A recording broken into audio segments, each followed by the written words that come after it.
এখানে আছে দেখুন একটু পেঁয়াজ কুচি, রসুন কুচি, লঙ্কার কুচি, টমেটো কুচি, আদা কুচি। আচ্ছা, একটা কথা আমি আপনাদের কাছে বলে দিচ্ছি, আমি এটা আজকে ডিম দিয়ে করছি, কিন্তু অনেকেই তো ভাবতে পারেন যে তারা ডিম পেঁয়াজ খান, এর মধ্যে একটু লঙ্কার গুঁড়ো দিয়ে দিলাম।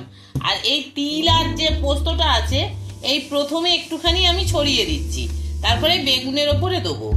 আপনারা যেভাবে যেমন বলছি আপনারা দুভাবেই খেতে পারেন। যারা নিরামিষ খান তারা এইভাবেই দেখুন গ্যাস জেলে কড়াটা বসিয়ে দিয়েছি, কড়াটা আমি আগেই বসিয়ে দিয়েছিলাম। এবারে আমি এর ভেতরে তেল দেবো। আপনারা এটা বেগুন তো আপনারা অনেকে ভাবেন যে সর্ষের তেলেও ভাজতে পারেন, কোনো অসুবিধা নেই।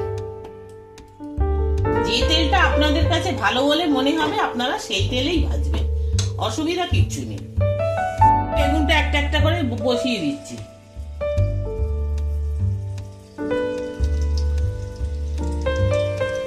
এইবারে এই যে আজ আমি আপনাদের কাছে চলে এসেছি আর একটা নতুন রেসিপি নিয়ে, যেটা খুব কম সময় হয়ে যায়। আর এই গরমে আমাদের রান্নাঘরে সারাক্ষণ থাকতে ভালোও লাগে না, তাই ডালের সঙ্গে এইরকম রেসিপি হলে খুব ভালো খাওয়াটাও হয়ে যাবে। এটা হচ্ছে একটা বেগুনের ভাজি। এই দেখুন আমি এই বেগুনটাকে এইভাবে কেটে নিয়ে বেগুনের ভেতরে দেখুন সব শাঁসগুলো বের করে নিয়েছি, আর বেগুনটাকে একটু নুন আর একটু লঙ্কার গুঁড়ো মাখিয়ে রেখেছি। আর এই শাঁসগুলোকে দেখুন এইগুলো এরকম ভাবে কুচি কুচি করে কেটে রেখেছি। এটার মধ্যেও নুন দেয়া আছে। এ লাগবে একটা ডিম লাগবে, আর লাগবে এখানে আছে দেখুন একটু পেঁয়াজ কুচি, রসুন কুচি, লঙ্কার কুচি, টমেটো কুচি, আদা কুচি। আচ্ছা, একটা কথা আমি আপনাদের কাছে বলে দিচ্ছি, আমি এটা আজকে ডিম দিয়ে করছি, কিন্তু অনেকেই তো ভাবতে পারেন যে তারা ডিম পেঁয়াজ খান না, তারা তাহলে কি খেতে পারবেন না? অবশ্যই পারবেন। এইভাবেই বেগুনটা কুচিয়ে নেবেন, নিয়ে পেঁয়াজ আর রসুনটা বাদ দেবেন, দিয়ে এর মধ্যে একটু বেসন নেবেন, বেসন গুলে নেবেন, নিয়ে যেভাবে ভাজা সেইভাবে ভাজবেন। আর আমি ওপর থেকে দেওয়ার জন্য একটু তিল আর পোস্ত রেখেছি, এটা আমি ওপরে ছড়িয়ে দেবো।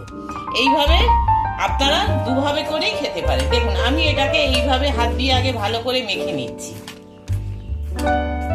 এবারে আমি এটার ভেতরে ডিমটাকে দিয়ে দেবো।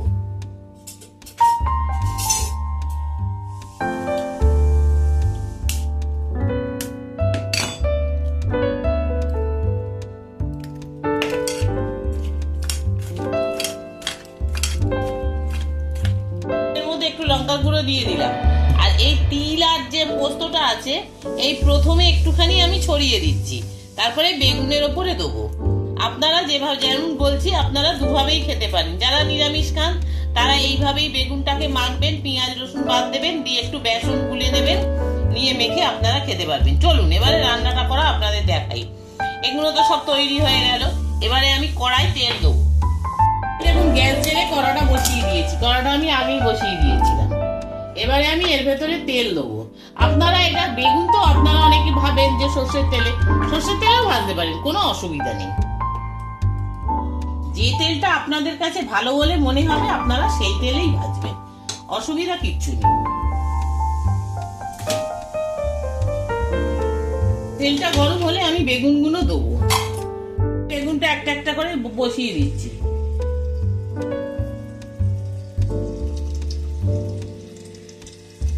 এইবারে এই যে গোলাটা করা আছে, এই গোলাটা আমি এর উপর থেকে আমি দেবো। দেখুন আমি দিতে শুরু করছি।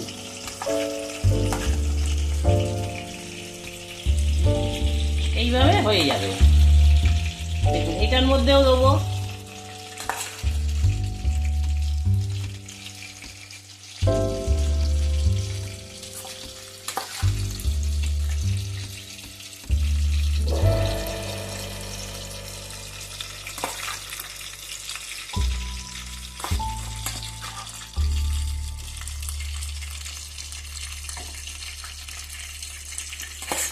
এই যে তিল আর পোস্তটা আমি ওপর থেকে ছড়িয়ে দিচ্ছি।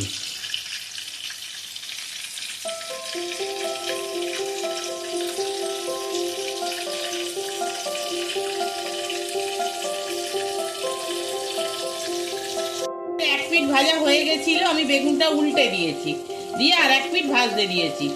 দেখেছেন তো কত কম সময় লাগে এইভাবে ভাজলে, আর খেতেও সুন্দর হয়, একটু অন্যরকম স্বাদ হয়, খেতেও সুন্দর হয়।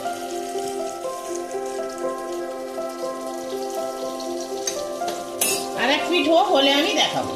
আর এই যে তিল আর পোস্তটা আমি ওপর থেকে সরিয়ে দিচ্ছি।